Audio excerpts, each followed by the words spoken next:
रामा मंगल भवन अमंगल हारी।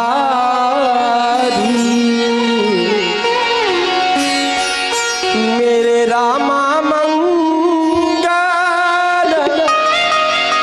भवन अमंगल हारी।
करने वाले होते हैं, जो जितने पैमाने के होते हैं उतने ही वो सुरीले होते हैं।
एक बार संपूर्ण समाज से चाहूंगा कि हमारे व्यास पीठ के गंधर्व कलाकारों के लिए एक बार जोरदार तालियां। अभी बसंत ऋतु आई भी नहीं है और एक समय के लिए ऐसा लगा कि मानो आज अछरौड़ ग्राम में बसंत ही आ गई है। बड़ा ही सुंदर आप सभी लोग गायन सुन रहे हैं, प्रभावित हो गए। हमारे भैया श्री धूल भूल कानपुर से लीला को लाइव देख रहे मोनू द्विवेदी जी की पत्नी इला द्विवेदी जी, आप मंधना से लीला को लाइव देख रहे हैं। शौपत मुद्राएं व्यासपीठ पर आपने भेंट की हैं, बहुत बहुत धन्यवाद, हार्दिक साधुवाद। हेलो, देखिए बड़े ही सौभाग्य का विषय है। आज हमारे मंच में वर्तमान काल के सर्वश्रेष्ठ परशुराम, वर्तमान काल सुनिएगा जरा, सर्वश्रेष्ठ परशुराम मंच पर विराजमान। तालियां बजाइए, पहले नाम बाद में बताऊंगा। आदरणीय श्री सर्वेश द्विवेदी जी, जिनको परशुरामी भी करना है, लेकिन सरलता देखिए आकर के मंच पर विराज गए।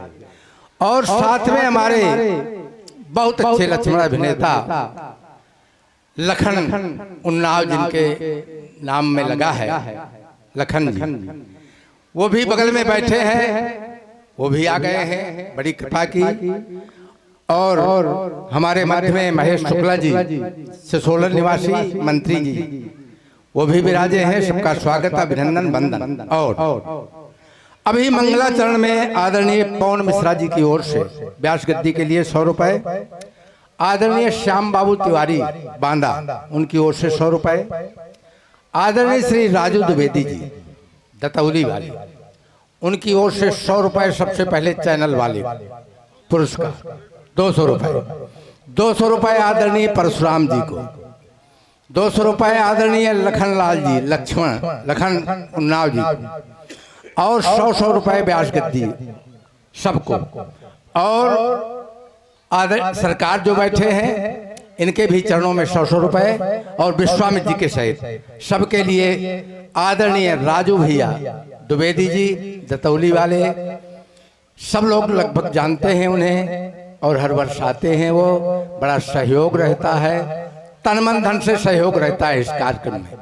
वो आए हुए हैं, उनकी ओर से ये पुरस्कार है। बहुत बहुत साधुवाद, धन्यवाद।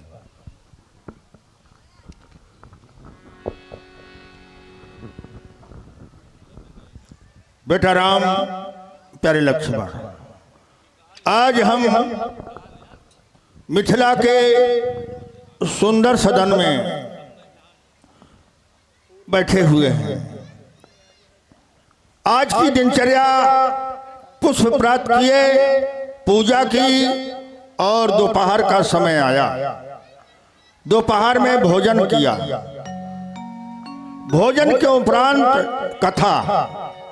तो आज हम मिथिला की ही कथा बताएंगे। सुना होगा महाराज जनक जी को जनक कहते हैं, लेकिन नाम क्या है? शीरध्वज। जब शीरध्वज नाम है तो जनक क्यों? सदैव होते हुए भी विदेह कहा जाता है। जब देह है तो विदेह क्यों? और इस नगरी का नाम मिथिला क्यों पड़ा? ये 3 बातें हम आपको बताएंगे। इनके पूर्वज महाराज निमि थे। महाराज निमि ने एक यज्ञ निश्चित किया जो 1000 वर्ष का निश्चित किया गया, और इन्होंने अपना यज्ञाचार या यज्ञाचार के रूप में महाराज वशिष्ठ जी को आमंत्रित किया। उधर राजा देवराज इंद्र ने भी यज्ञ निश्चित किया। उनकी यज्ञ 500 वर्ष की निश्चित हुई। उन्होंने भी अपना यज्ञाचार वशिष्ठ महाराज जी को निश्चित किया और दोनों ने आमंत्रित कर दिया। दोनों की बात स्वीकार कर ली, लेकिन महाराज वशिष्ठ जी इंद्र के यहां चले गए। तिथि एक थी, यज्ञ की शुरुआत की तिथि एक थी, और वो चले गए कहां? देवराज इंद्र जी के यहां। इधर जब नहीं आए तो इन्होंने अपना यज्ञाचार गौतम जी को बना लिया। 500 वर्ष यज्ञ पूरी हुई जब देवराज इंद्र जी की, तब वशिष्ठ जी महाराज मिथिला आए। पहले इस नगर का नाम था बैजंत नगर, मिथिला नहीं नाम था। तो यहाँ आए, देखा कि यहाँ भी 500 वर्ष पूरी हो चुकी है। महाराज निमि सो रहे थे। सोते में उनको श्राप दे दिया कि आपने हमारे बिना पूछे बिना आज्ञा के यज्ञ शुरू करा दिया, हमारा अपमान हुआ और तुम निर्जीव हो जाओ, अर्थात तुम मृत्यु को प्राप्त हो जाओ। ऐसा ही हो गया। अब बड़ी समस्या आ गई। अब बिना राजा के यज्ञ कैसे पूरी हो? उनके मृतक शरीर को एक नाव में तेल भर करके रखा गया और ऋषि मुनियों ने यज्ञ को पूरा किया। जब देवता प्रसन्न हुए, उन्होंने कहा वर मांगो। तो ऋषियों ने कहा कि जो हमारे राजा प्राण रहित हो गए हैं, निर्जीव हो गए हैं, उनके प्राण पुनः प्रविष्ट हो जाएं, जीवित हो जाएं। एवमस्तु, ऐसा ही हुआ। महाराज निमि जीवित हो गए और महाराज निमि ने कहा कि ये शरीर नाशवान है, जिसका जन्म है उसकी मृत्यु एक दिन निश्चित है, हमें फिर से मरना पड़ेगा। इसलिए अब हम जीवित रहना चाहते हैं, लेकिन बिना शरीर के जीवित रहना चाहते हैं। तो उनकी जंघा को मथा गया। जंघा के मथने से एक बालक का जन्म हुआ। तो केवल पिता से जन्म होने के कारण, पिता को जनक कहते हैं, पिता से जन्म होने के कारण उसको उनको उपाधि मिली जनक की। बिना दो देहों के स्पर्श से जन्म होने के कारण विदेह कहा गया। और मथने से पैदा हुए तो उस बालक ने जिस नगरी का निर्माण किया, अर्थात बैजंत नगरी का नाम मिथिला पड़ गया। तो इस तरह से इनके महाराज निमि के बाद जितने राजा हुए सबको जनक कहते चले आए। अब हमारी दृष्टि पहुंची कहाँ? भगवान सूर्य में। कथा कहते कहते दृष्टि पहुंची भगवान भास्कर में। भगवान भास्कर अस्ताचल की ओर पधार रहे हैं। ये उत्तम संध्या का समय है। सूर्य के सहित जो संध्या हो जाए उसको उत्तम कोट की संध्या मानी गई है। कहा गया है उत्तमो सूर सहिता मध्यमो लुप्त भास्कर अधमो तारको पेता सायं संध्या त्रिधास्मृता। जो संध्या सूर्य अस्त हो जाए, तारागण भी ना निकले हों और सूर्य भी ना हो, मध्यम संध्या मानी गई है। और जब तारागण निकल आवे संध्या की जाए, वो निकृष्ट संध्या मानी गई है। तो अभी सूर्य भगवान अस्त नहीं हुए हैं। जाइए दोनों बंधु संध्या पूजन करिए। और ध्यान दें, हमारे मध्य में ध्याकरण चले दो भाई,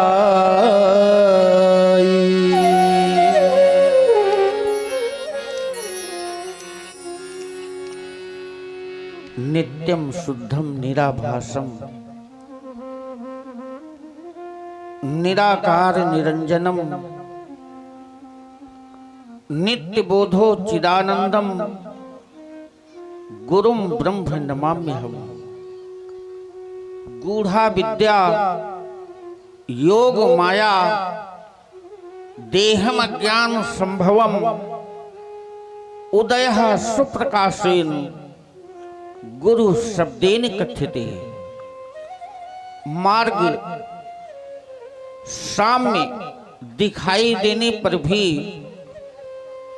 अहंकार से ओतप्रोत साधना मनुष्य को पतन के गर्त की ओर ले जाती है। पर वही साधना जब श्री गुरु के द्वारा अनुमोदित हो जाती है तो सत्य के साक्षात्कार का हेतु बन जाती है। चिंतामणि हमें लौकिक सुख प्रदान कर सकती है। कल्प वृक्ष हमें स्वर्ग की संपत्ति दे सकता है।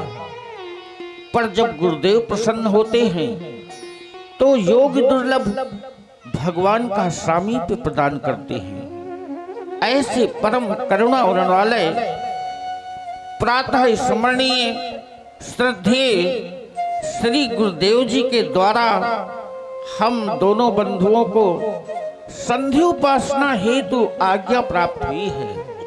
हमारा पावन कर्तव्य है हम दोनों बंधु उपासना करें, क्योंकि उपासना हमारी संस्कृति है। उपासना वो साधन है जिस साधन के द्वारा साधक साध्य की निकटता प्राप्त कर लेता है। विगत होता हुआ प्रत्येक क्षण मात्र इतिहास का अंग बनता जाता है। आने वाला भविष्य उस प्रश्न को फाड़ भी सकता है और कभी आवश्यकता पड़ने पर उस पर बहस भी कर सकता है। यह जानते हुए हमें यह स्वीकारना होगा कि जीवन में मूल तत्व केवल क्षण है। क्षण एक अवसर है और अवसर का सदुपयोग कर लेना यह श्रेष्ठ जनों की शौर्यता का प्रतीक है। तभी तो बारंबार मनीषियों ने अपने ही मन को सावधान करते हुए, सचेत करते हुए यह कहा, मन पछतई है अवसर बीते। ऐसे आचार्य का सानिध्य सौभाग्य से हम दोनों बंधुओं को प्राप्त हुआ। करी भोजन मुनिवर विज्ञानी, कहने लगे कछु कथा पुरानी।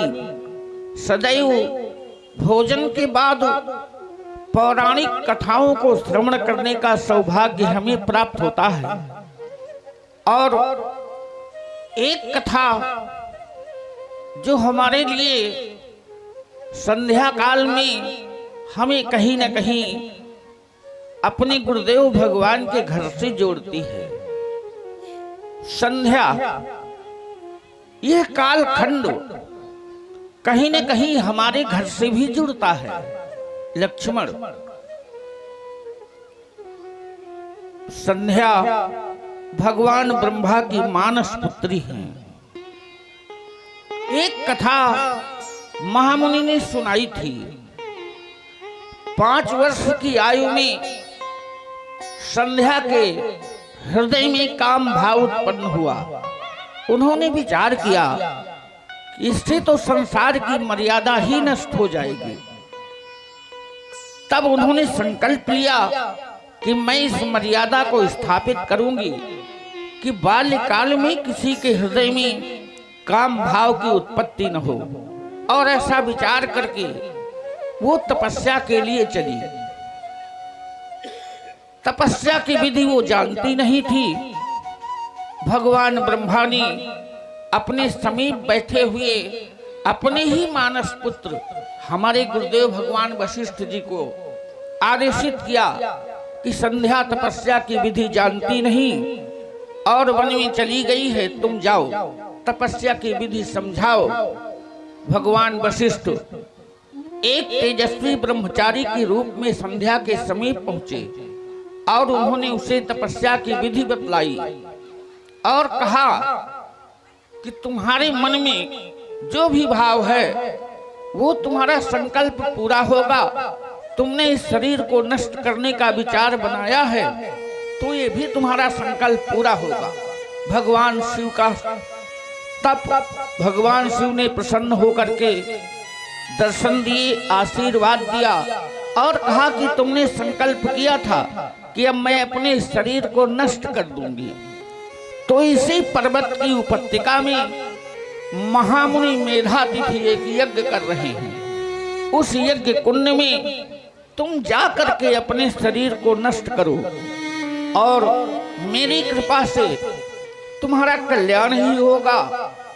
संसार में ये मर्यादा निश्चित होगी कि कोई भी प्राणी बाल्यकाल में काम भाव से ग्रसित नहीं होगा और तुम्हारे मन में जिस वर का चयन हो तो उसका ध्यान करके इस शरीर को नष्ट करो। संध्या ने ऐसा ही किया। सूर्य भगवान ने संध्या के 2 भाग किए, एक प्रातःकाल संध्या, एक सायं संध्या, जो सूर्य भगवान के रथ में स्थापित हैं, दोनों भाग। और उस यज्ञ की समाप्ति पर एक तेजस्वी कन्या उत्पन्न हुई जो माता अरुंधति हैं और उनका विवाह गुरुदेव भगवान वशिष्ठ से हुआ। तो जिस समय ये कालखंड आता है तो कहीं न कहीं हमारा ध्यान गुरु चरणों की ओर अवश्य जाता है। लक्ष्मण आओ, हम दोनों बंधु संध्या करें।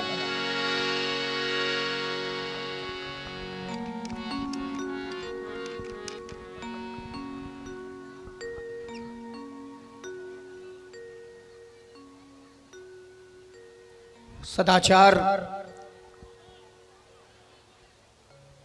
मानव जीवन का एक अभिन्न अंग है। सदाचार के बिना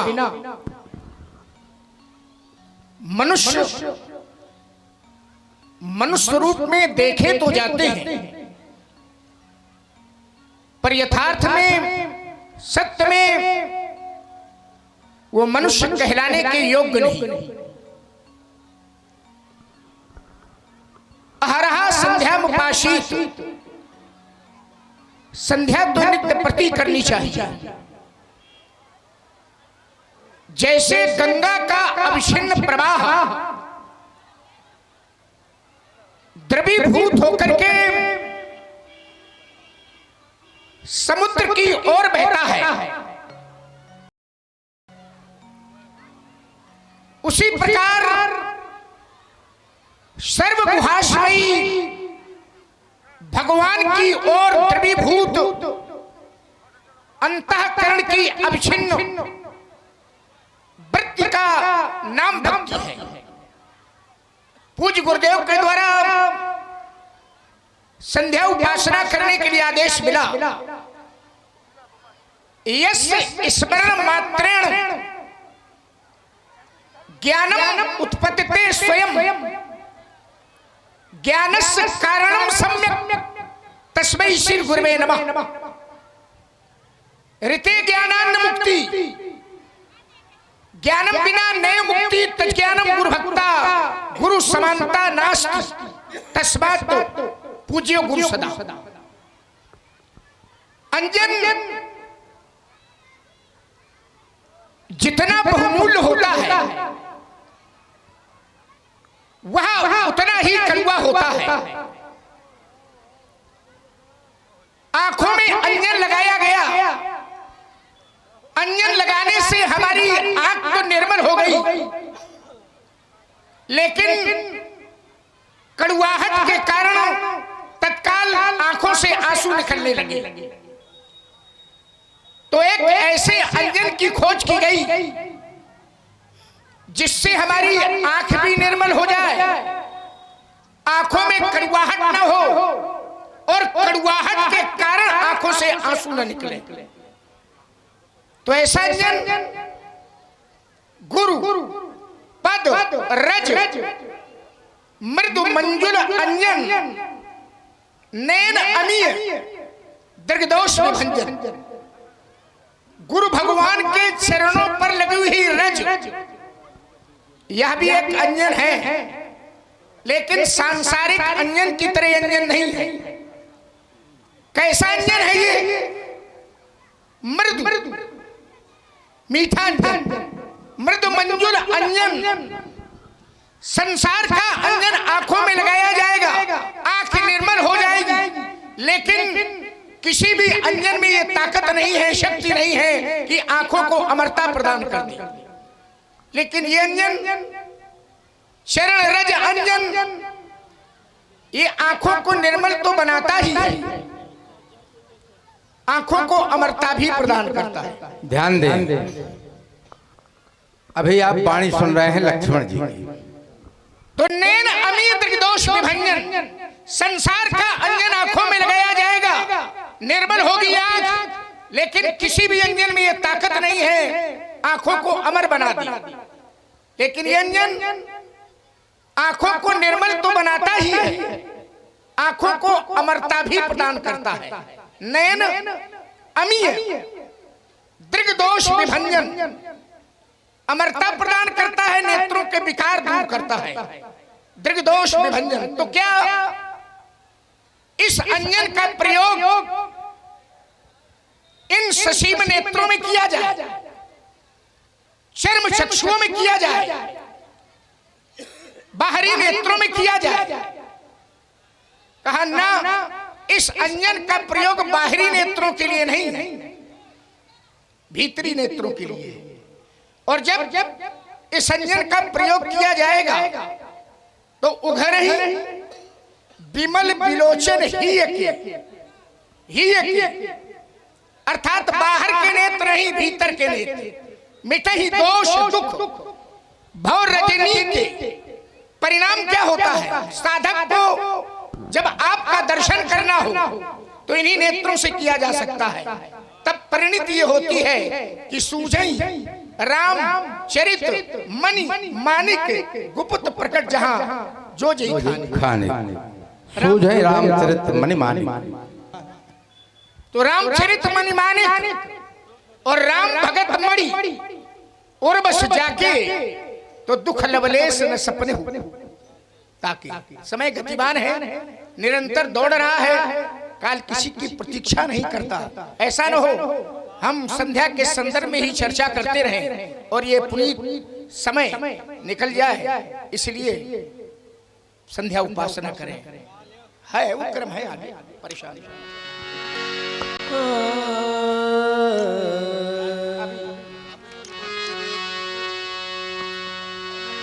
बिछा दो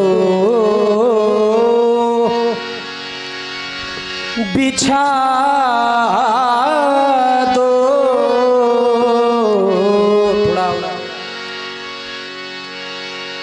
बिछा दो आसनी अपुया बिछा दो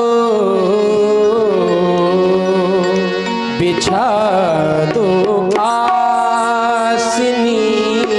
अब यार रघुवर हे तू जाकी बिछा दो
देखिए आप लोगों ने युगल सरकार के द्वारा संध्या वंदन क्रिया के द्वारा किया गया, क्रिया के द्वारा, वाणी से नहीं, क्रिया से। इसी पर प्रभावित हुए हमारे आदरणीय श्री निरंजन वाजपेयी जी, जो इस कार्यक्रम के परम सहयोगी और बहुत अच्छे, और उनके लिए क्या कहना है, हमारे सब साथी हैं सब लोगों के, बहुत बहुत साधुवाद धन्यवाद है उनको। उनकी ओर से 200 रुपए का पुरस्कार श्री राम जी से लक्ष्मण जी के चरणों में सादर समर्पित। बहुत बहुत धन्यवाद।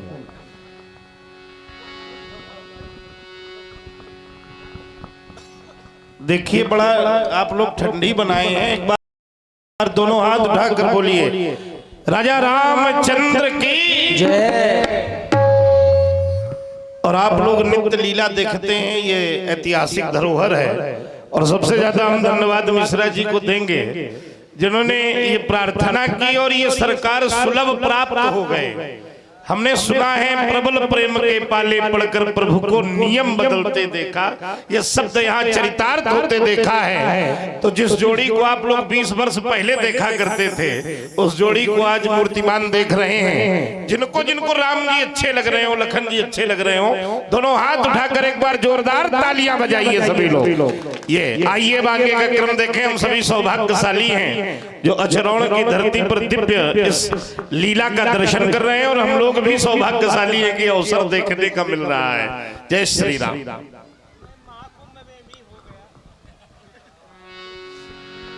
कभी कभी यह भी होता है कि जिन्होंने नियम बदला उन्होंने ही नियम बदला। हेलो देखिए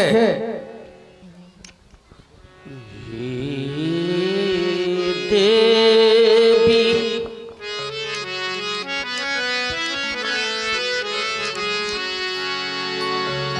हे देवी तेरा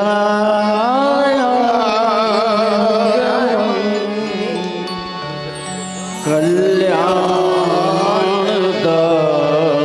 सबके है संधिका सुंदर समय मोक्षदा सबके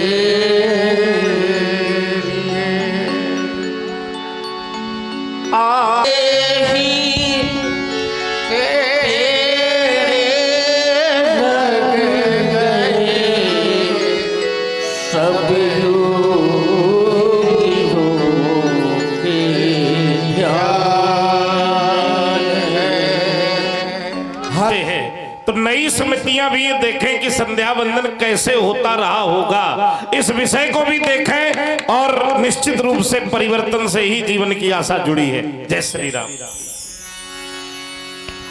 आते ही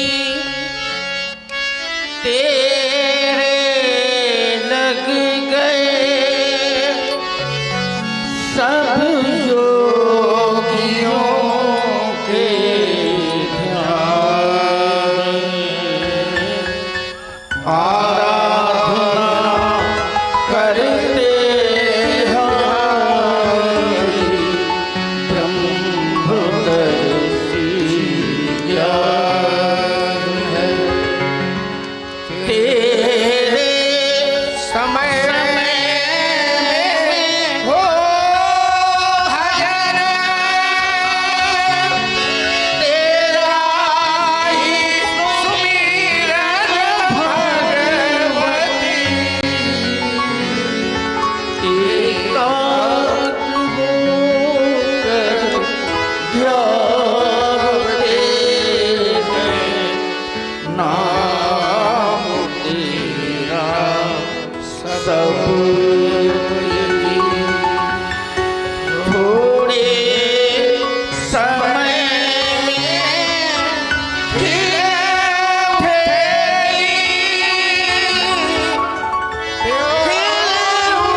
भावन भगवान शिव मेरे आराध्य,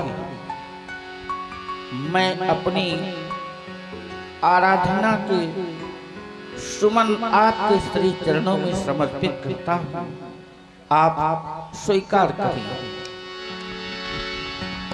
साधक सिद्ध विमुक्त उदासी कवि कोविद कृतज्ञ सन्यासी जोगी सूर सुतापस ज्ञानी धर्म निरत पंडित विज्ञानी पर तरहि न बिन से मम स्वामी राम नमामि नमामि नमामि। संध्या वंदन के पश्चात पूर्व दिशा की ओर आकाश मंडल में दृष्टि गई, देखा चंद्रमा का उदय हुआ है। प्राचीन सी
बदन समहिम कर नाही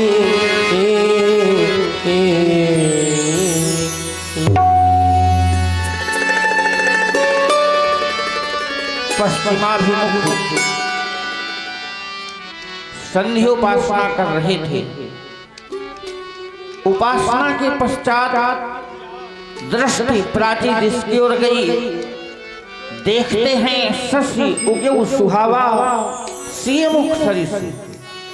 आज यह चंद्रमा खोरस कलाओं से परिपूर्ण होकर और अपने किरण करों को फेंक कर मानो हमसे यह कहलाना चाहता है, कह दो राम चंद्रमा और जानकी में कोई अंतर नहीं है। और हम यह निर्णय कैसे दे दें कि चंद्रमा और जानकी में कोई अंतर नहीं है, जबकि हम जानते हैं चंद्रमा का जन्म खारे समुद्र से हुआ है। विष चंद्रमा का भाई है। दिन में यह चंद्रमा मलिन रहता है और कलंक युक्त है। भला यह चंद्रमा जानकी की समता कैसे करेगा? घटने बढ़ने वाला, विरही मनुष्यों को दुख देने वाला, राहु के द्वारा ग्रसा जाने वाला, को शोक प्रदान करने वाला, कमलों का द्रोही और अवगुणों का केंद्र यह चंद्रमा। और ध्यान दें, हमारे भैया श्रीपाल यादव बड़ी श्रद्धा के साथ 101 रुपए श्री राम जी के चरणों में समर्पण कर रहे हैं। समता किसकी? जिसके लिए आचार्य और मनीषी ऐसा निर्णय देते हैं कि जासु अंश उपजहि गुण खानी। जिसके अंश से गुणों की खान उपजती हैं, ऐसी जानकी की समता मेरे विचार से कदाचित चंद्रमा से वैदेही मुख को पत्थर देना यह तो बड़ा अनुचित और निंदनीय दोषपूर्ण कार्य होगा।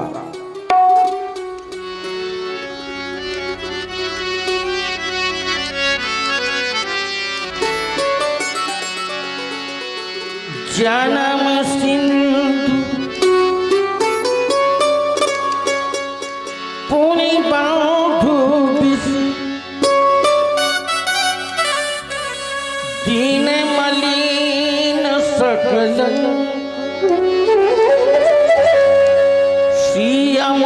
समता पावो किमी चंद्र बाबू सियमुख समता पाव किमी चंद्र बाबू रंग घाटाई बढ़ाई। ये चंद्रमा का दोष है, घटता है बढ़ता है, एक जैसा सदैव रहता ही नहीं। बिरहीन दुखदाई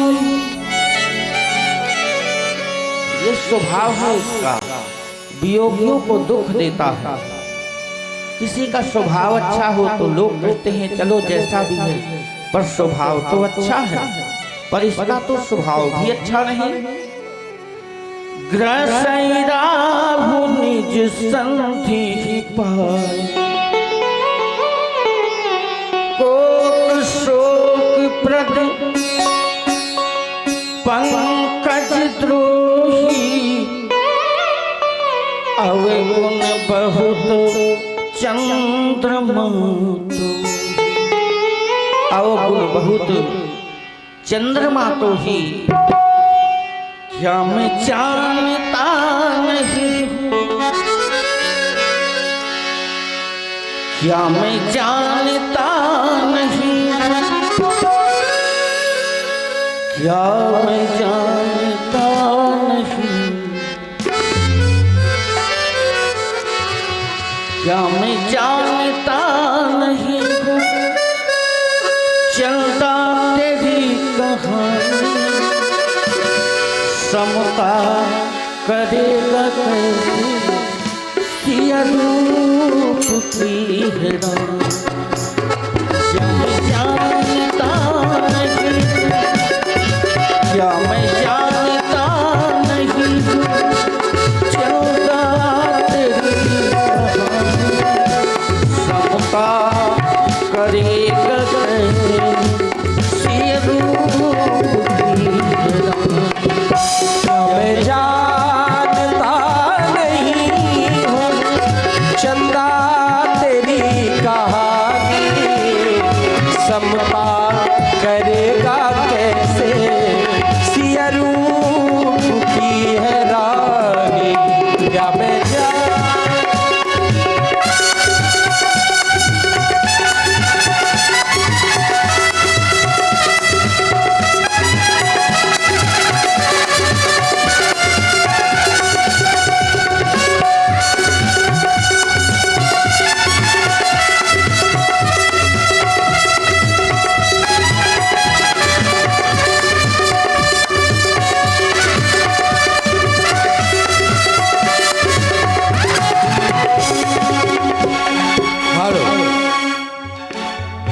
अभी आप लोग सुन रहे हैं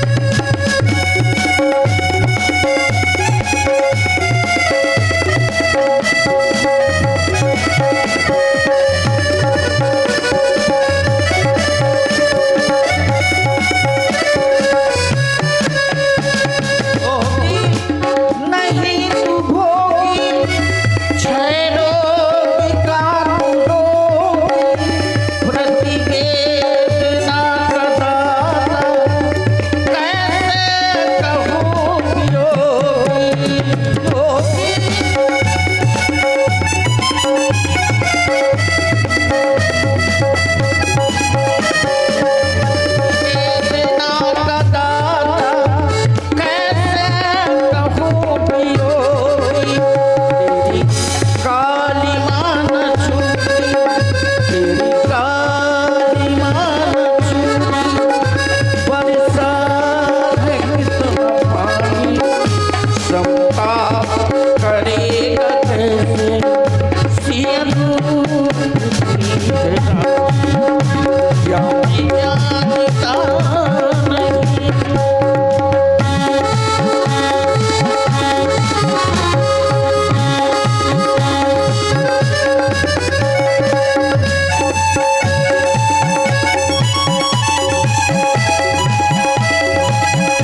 समझना, ये चंद्र मत समझना, सिया शरीर तुझको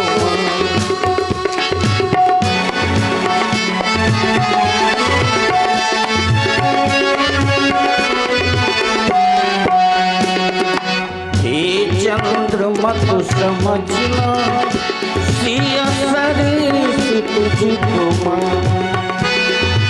इतना सरल नहीं है संयम मेरा अधिकार।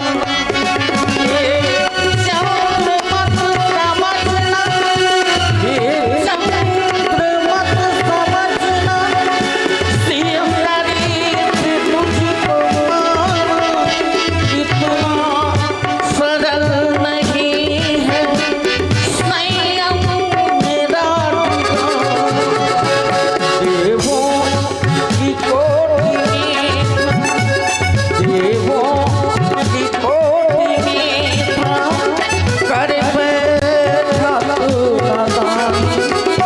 समता करेगा सिया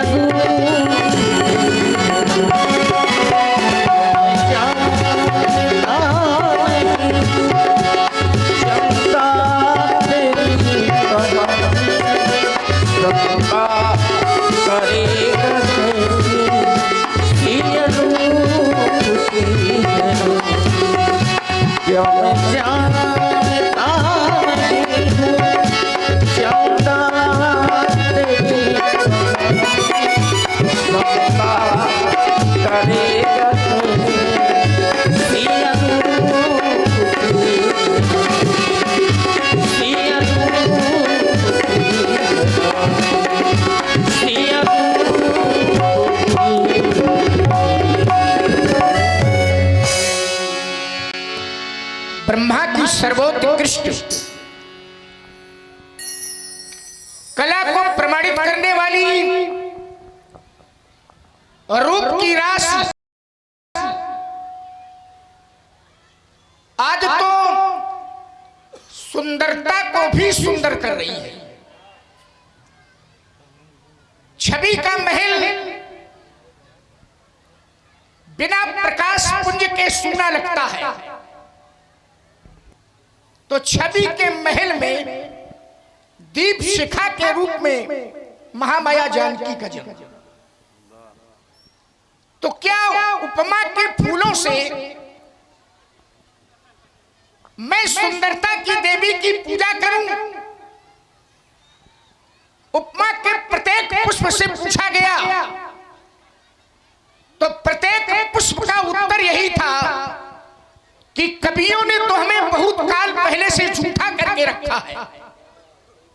सब उपमा कवि रहे झूठारी, उपमा के सारे फूल झूठे हैं, कवियों ने झूठार करके रखे हैं। तो उपमा के फूल सारे कवियों ने देह कुमारियों को समर्पित कर दिए हैं, तो विदेह कुमारी को कौन सा फूल समर्पित किया जाए? तो क्या पूजा में उपासना में झूठे फूल चढ़ाए जाए? विदेह कुमारी को कौन सा फूल समर्पित किया जाए? हृदय का अनूठा फूल महामाया जानकी के प्रति हम समर्पित कर दे, हमारी सबसे बड़ी पूजा यही है। हम किसी के गुण और अवगुणों पर जब विचार करते हैं तो सबसे पहले चार बातें ध्यान करते हैं: कुल, संग, शरीर, स्वभाव। जिस समय चंद्रमा के संदर्भ में विचार करता हूं कि इसका कुल क्या है, तो आप कहते हैं जन्म सिंधु, इसका जन्म समुद्र से है, खारे समुद्र से। संग पर विचार करता हूं, आप कहते हैं पुनि बंधु विष, इसका भाई विष है। शरीर पर विचार करता हूं, निर्णय आपके द्वारा मिलता है घटे और बढ़े, शरीर से घटता बढ़ता है। कुल भी अच्छा नहीं, संग भी अच्छा नहीं, शरीर से भी अच्छा नहीं। स्वभाव, मूल रूप से स्वभाव देखा जाता है तो स्वभाव भी अच्छा नहीं, विरहीन दुखदाई, विरहिणियों को दुख देता है। आप निर्णय देते हैं इसके संदर्भ में कि अवगुण बहुत, चंद्रमा तो ही, बहुत से अवगुण हैं चंद्रमा में, और महामाया जानकी जिसके अंश से गुणों की खान उपस्थिति हो, जित सुरसरी कीरत सरी तोरी गमन कीन विधि अंड करोरी उमा रमा ब्रह्मादि वंदिता जगदम्बा संतत वंदिता, वर तथा पद्म को धारण करने वाली, किरीटादि आभूषणों से अलंकृत, सब देवों से परिवृत, कल्प वृक्ष के नीचे 4 गजेंद्रों द्वारा रत्न घटस्थ, अमृत में जल से अभिषिच्यमान, ब्रह्मादि देवों से वंदमान, अणिमादि ऐश्वर्यों से समन्वित, महाऐश्वर्याधिष्ठात्री सच्चिदानंदमयी, वीर लक्ष्मी, विजय लक्ष्मी, मोक्ष लक्ष्मी, कृष्णमयी, धन ध्यान स्वरूपा महामाया जानकी की समताई चंद्रमा कैसे कर सकता है? हाँ जैसे, हाँ ध्यान दे, ऐसे श्रृंखला में ज्वाला को संतोष हो जाए। आनंदी को कंदे, आनंदी को कंदे, मिथिलेशी जाको मुखे चंद्र, लीला ही सुरावेरे के मानसी को चोरे है।